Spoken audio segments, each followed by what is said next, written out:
Hello നമസ്കാരം, Mallu info മീഡിയയിലേക്ക് ഏവർക്കും സ്വാഗതം. റേഷൻ കാർഡിൽ പേരുള്ള സ്വന്തമായി സ്ഥലമുള്ള കർഷകർക്ക് ലഭിക്കുന്ന ആനുകൂല്യമാണ് കിസാൻ സാമാൻ നിധി. കിസാൻ നിധിയുടെ 8ാം ഘട്ട തുക കൈപ്പറ്റുന്നതിന് മുമ്പായി തന്നെ അറിഞ്ഞിരിക്കേണ്ട ഏറ്റവും പ്രധാനപ്പെട്ട ചില കാര്യങ്ങളാണ് നമ്മൾ ഇന്ന് ഈ വീഡിയോയിലൂടെ നിങ്ങളോട് പങ്കുവയ്ക്കാൻ പോകുന്നത്. ഈ തുക മുൻപേ തന്നെ കൈപ്പറ്റിയവരിൽ ചിലർക്കെതിരെ പിഴ അഥവാ നിയമ നടപടി ഉണ്ടാകും. അതുകൊണ്ട് തന്നെ നിങ്ങൾ ഈ വീഡിയോയിൽ പറയുന്ന കാര്യങ്ങൾ കൃത്യമായി പാലിക്കുന്നവരാണോ എന്ന് നോക്കുക. വീഡിയോയിലേക്ക് കടക്കുന്നതിന് മുമ്പായി തന്നെ നിങ്ങൾ ആദ്യമായിട്ടാണ് ഈ ചാനൽ കാണുന്നത് എങ്കിൽ മറക്കാതെ ചാനൽ സബ്സ്ക്രൈബ് ചെയ്യുക. പിന്നെ തൊട്ടടുത്തുള്ള ബെല്ലൈക്കൺ എന്ന് എനേബിൾ ചെയ്തു വെച്ചാൽ ഞങ്ങൾ അപ്ലോഡ് ചെയ്യുന്ന വീഡിയോ ഉടൻ തന്നെ നിങ്ങളിലേക്ക് എത്തിച്ചേരുന്നതാണ്.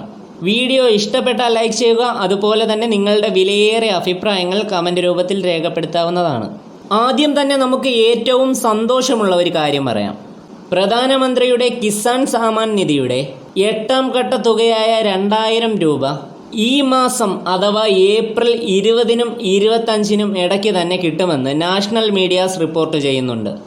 ഇനി രണ്ടാമത്തെ ദുഃഖവാർത്ത, അനർഹരായിട്ടുള്ള വ്യക്തികൾ ഈ പ്രധാനമന്ത്രിയുടെ കിസാൻ സാമാൻ നിധി തുക കൈപ്പറ്റിയിട്ടുണ്ടെങ്കിൽ അവർക്ക് കൈപ്പറ്റിയ അത്രയും തുകയും പിഴയായിട്ട് അടയ്ക്കേണ്ടതായി വരും.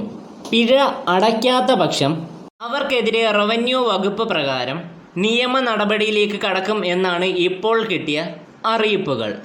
എന്തൊക്കെയായാലും ഇതൊരു സന്തോഷം നിറഞ്ഞൊരു വാർത്തയാണ്. അതുപോലെ തന്നെ നിങ്ങൾ ഇതുവരെ ഈ ചാനൽ സബ്സ്ക്രൈബ് ചെയ്തിട്ടില്ല എങ്കിൽ മറക്കാതെ ചാനൽ സബ്സ്ക്രൈബ് ചെയ്യുക. വീഡിയോ ഇഷ്ടപ്പെട്ടാൽ ലൈക്ക് ചെയ്യുക.